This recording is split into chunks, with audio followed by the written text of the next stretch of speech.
Well guys, here we are in the filter house, and I did manage to get my RDF clen out. I've got all that clen out in there now. That's all nice and clean. I gave that its spring clean. That's all running nice again. Now the actual protein skimmer or foam fractionator, it's up and running, but how it wants to be set, I'm just going to have a play about with it, because I, to be honest, have no idea. It's all up and working. The water is in there. I've got plenty of air going into it. I suppose I'll just wait now and see what happens. I don't know whether I've been a bit ambitious with 40mm pipe coming off there and the size of the bucket. I don't know whether I've been a bit ambitious with that, but we'll see. I did tighten that tap to stop the leak, and I think I've made it worse. It's still dripping, and probably a little bit faster than it was. So I might have to take that off later, and if it doesn't stop leaking, I'll give it a chance to stop itself. But if it doesn't stop leaking, I might have to take that off and redo it. I've put holes in the top of this pipe. As you can see, we was getting a siphon effect, and it was sucking the water out rather quickly because of the drop in that pipe there. I suppose if I'd have put a 45 on there and just took it across at an angle, it wouldn't have been so bad. But then I thought about the speed the water was going to be going into the moving bed, so I did it like that. So now it's just a matter, I mean, I don't know whether I want loads of bubbles, I think I want finer bubbles than I've got actually. I don't know whether you guys can see them there. There's plenty of air going in. Whether I want finer bubbles or not, I really don't know. Like I say, I'm just going to have to play about and try to set this thing up somehow. Do I want to slow the water flow down in there? I've got plenty of water going through it. Does that want to be slowed down? I really don't know. I could probably put a smaller pump on it. If the water wants to be in there longer, I wouldn't think you want a good flow through it. I would think you've got to slow it down. But like I say, I've never done one of these before. I've no idea how to have them set. I'm actually running this protein skimmer with my Air 2000. I've got that running on it at the moment. I have had to cut it down slightly with that tap. That tap I've used is pretty useless really. It's that tight to fit. You try to adjust it in a small amount and it just goes in one big clunk. And all of a sudden you're getting a load of air you don't want through it. It's very difficult to set, that tap is. But that's what's running it, that's what I've got on it. I've got the Air 2000 running it. What I'm actually using is one of these in it. I've got one of them in it. I might try two of them in it. I can turn the pressure down a little bit, it might give me smaller bubbles. So I might have a go at that, but I'm just going to run it for now and see what happens. All I can do is just keep experimenting with it. It's only been running about half an hour, 3/4 of an hour, so I'm not going to see anything yet. I'll leave it running and we'll see what happens. I have had another go at the Backy River. I've lifted it another 3/4 of an inch and it seems a lot better. I've got a good flow over the weir, as you can see, and I've now actually got the tap on the RDF for it. I've got that wide open, if you can see it down there. That is now wide open, so it's getting the full flow from the RDF. So that's getting a real good flow through it now. The pump I've had to turn up, so I'm putting more flow through it. I've now got the pump on 140, 148, 150 watt. So I've turned that up to cope. So we'll just have to see how everything goes now. I don't know whether the pond temperature, I would think it would actually, the pond temperature affects that protein skimmer. And I've still only got, we're back down to 11.7 at the minute. The weather's been terrible, we've had 2 days of rain, it's raining like mad now. And we're down to 11.7 on that, so that probably makes a difference. We haven't got the summer warmth and the fish aren't eating as much as they should. But what I'm putting into this, and I've noticed other people, what they're doing is they're pulling water from the pond. I'm pulling mine from after the RDF, so it is actually filtered. So whether that's a mistake or not, I really don't know. I'm using filtered water that's come from the RDF, so whether that makes a difference I really don't know, but I'm only after the finer stuff. I don't want the big stuff in there. Well guys, I keep looking at this and I've just not got the air right. I've got to do something about the air. I want finer bubbles and a lot more of them. I'm just not happy with the way that's working. I've been online and ordered a Venturi for it, so we'll see how that goes. That air that's going in there just isn't right at all. So back to the drawing board on that one. Well, good morning everybody. After a lot of tinkering and quite a bit of messing about, the Protein Skimmer has now gone back down the big shed. I'm not happy with the way I built it, so I'm going to start again.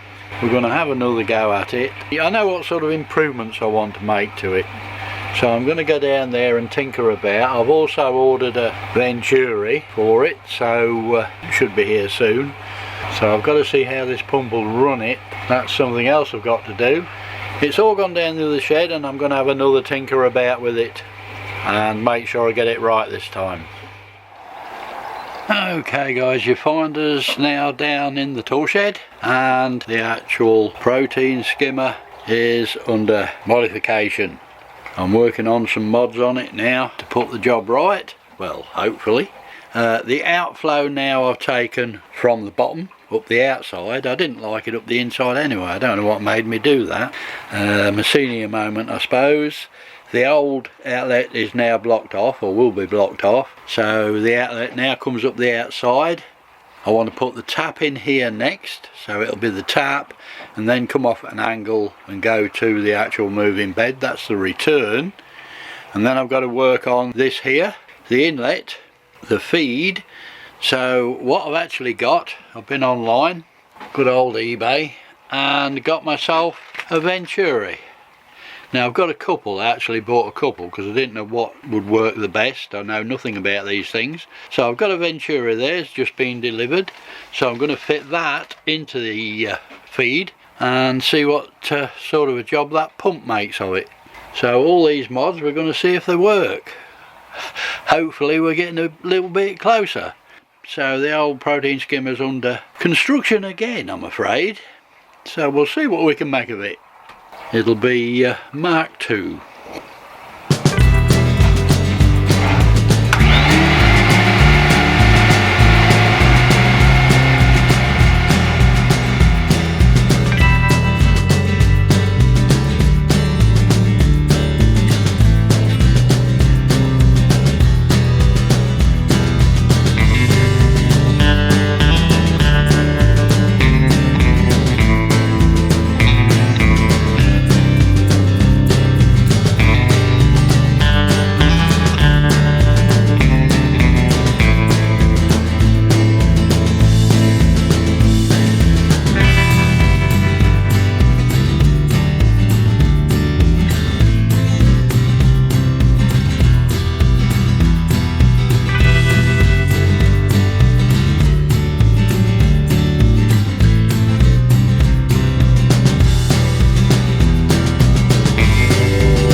We've got an absolutely beautiful day here today. What I want to do quickly is just have a look at the pond temp today. My word, that's getting somewhere. 17.8, getting towards 18 in the pond. A lovely pond temperature. The problem is they're saying that tomorrow the bad weather moves in and we're going to start getting frost again. I think winter's returning, to be quite honest. We've got 30-35 mile an hour winds forecast. You can't believe it, can you? Let's just see if we can have a look at the outside temperature. I'll just undo the door, see if we can get a look at that. Yeah, we've got nearly 25 degrees outside. Lovely. And tomorrow they say it's coming really bad and we're really going to get some terrible weather. Don't you love it? English weather. You just never really know what's going to happen, do you? Oh, good afternoon everybody. Wow, what a morning we've had. The wind has died down a little bit. We've still got plenty. I don't know whether you can tell in the trees, it's still blowing like mad. I've left my net on for the simple reason, as you can see down here, it does keep a few of the leaves out of the pond, or helps to, but boy it has been windy. I'm down the bottom shed this afternoon. I'm going to carry on tinkering about with the protein skimmer. I want to get that done, get that out of the way, because I want to start on building a sieve filter. So I'm looking at drawing that up and getting that sorted out. We've been busy, if you can tell. If you look down the bottom there, we've decorated or painted all the fence and the arbour and all that sort of thing. I have actually got two birds nesting in my nest boxes, so they're in there this year. Keep popping in and out. There one goes in. It's just gone in. It was just right. It's just gone into the nest box. We've been painted everything. We've even got the filter house painted. It's all painted up, so all looking smart there. So we have been busy. So we're looking quite tidy in the garden now, apart from all these leaves that keep blowing in off these trees. Like I say, the wind has been a bit rough, as you can tell. It's giving the trees a bit of stick, but we're still here and still surviving. That's the main thing. So I'm going to pop down the shed and we'll have a look in there. We have actually got a little bit of sunshine here at the moment, which is quite nice. Still windy, but a little bit of sunshine. Now what I did actually see the other day, I've never seen before, and I didn't realise. We had a heron fly over, which we very often do here. We get quite a lot of herons going over, and at the back of our house, I think I've mentioned it before, over that fence, about 20 yards further down, there is a big land drain, and it gets lots of frogs and all that sort of thing in there. Well, the herons come down to feed from the actual drain, and one landed on the bank a bit further up. I was in the bedroom at the time and I just kept my eye on him, and he landed sort of over there somewhere, and I just watched him sat on the bank, and then all of a sudden this crow swooped down and had a go at him, and there was a couple of crows sort of attacking this heron, and I've never seen that before, and in the end it just sort of took flight and off it went. But they were actually attacking the heron. Now I've never seen that before, I've never heard of it before. I know crows can be quite territorial, but they were swooping down at this heron. In the end it had to go. With a bit of luck that might stop them coming round here. We shall have to wait and see. Right guys, so in here I've been busy. We're all back to square one. The actual venturis I've had to abandon. The back pressure from the water being this high, if I put it down the bottom, if I connected it going in here, the weight of that water and the back pressure just stopped it sucking any air at all. And if I fitted it up the top, like I showed in the video, it did push air in, but it's still got to push the air down the pipe and into the actual chamber, and it wasn't pushing much air through at all. I did think about a bigger pump, but I don't want to move too much water in there. The water's got to spend a certain time in there, so if I put a bigger pump on it, I'm just going to pump more water through it. So I'm back to the idea of air stones. So what I'm doing at the moment is just putting an air line in, and I'm going to drop 2 or 3 air stones in there so I can really create quite a bit of air in there. I've got several air pumps I can try, and we'll see which works the best, but that's the idea at the moment. The pipe, as you know, now comes down the outside instead of going down the inside where it went before. So I've now got that on the outside, and we've got more room in the chamber. I don't know whether I can show you in the chamber, but if we look down there, I hope you can see that. I can't really see the screen, but I hope you can see down there. That's the inside of the chamber now, and it's quite clear right from the inflow up to the top. So I should be able to get a lot of air into that water, hopefully.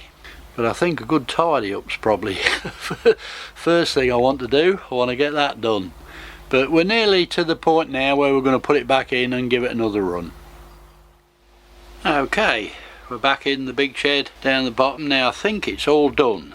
I think I'm actually got it all sorted. What I've got to do now is just take it up. I want to give it a water test first. I want to test it for leaks before it goes into the shed, just to make sure, because all this is new, so I've got to retest all that and redo that. I'm not going to put the one-way valve on it for now. I'm going to leave that off so that it's more direct into the actual chamber. So what I'm going to do now is whip it up the top and fill it with water. See how we get on. Okay guys, it's back in. I have actually managed to get it a little bit lower now. So what I'm going to do is switch on, get it filled up. Hopefully we haven't got any leaks, and see how things go. But I'll get it topped up and we'll get it struck up. It might be a little bit noisy because I've got the top off the moving bed at the moment, and there's not a lot I can do about that. So we'll switch it on and have a go. Okay, we'll switch it on and see what happens. We'll have water. Filling up. Now this fills up, if I remember rightly, pretty quick. The moving bed's gone a bit quiet because it's obviously taking the water out there. So we've got to wait until this fills up a bit. I'll switch it off just in case we've got too much of a feed. But looking alright at the moment. Should start running back to the moving bed any minute. And there it goes. It's now putting back to the moving bed. We have a flow into there. We've got a good water level on it, and I have a slight leak.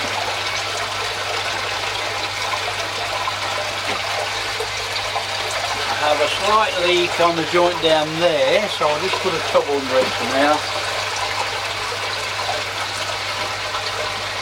I'll see if I can do something with that later. It's where I've tried to make a hose tail fit into a bend, so unfortunately it didn't work.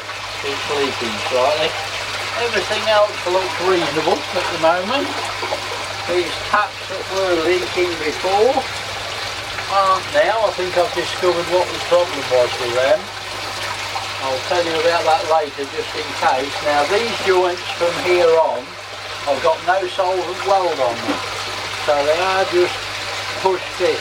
So I'm hoping we can get away with that. There's a little leak on this one. I might just have to solvent weld that into there.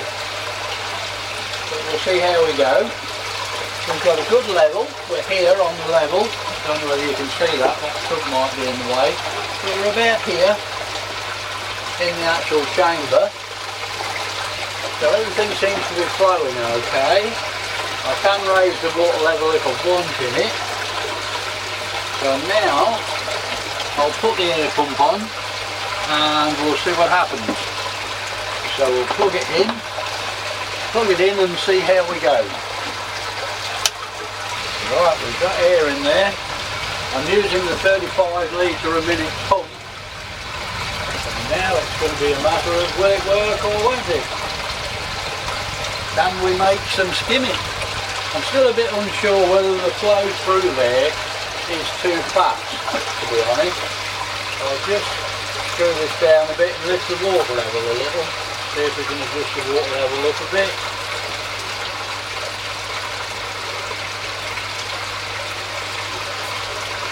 just take that up slightly.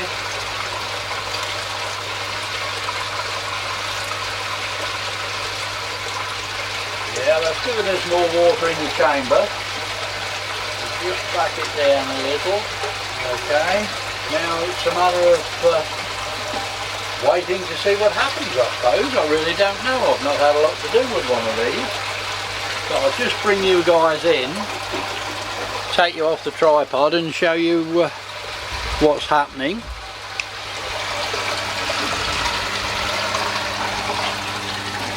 Okay, that's what we've got going on in there.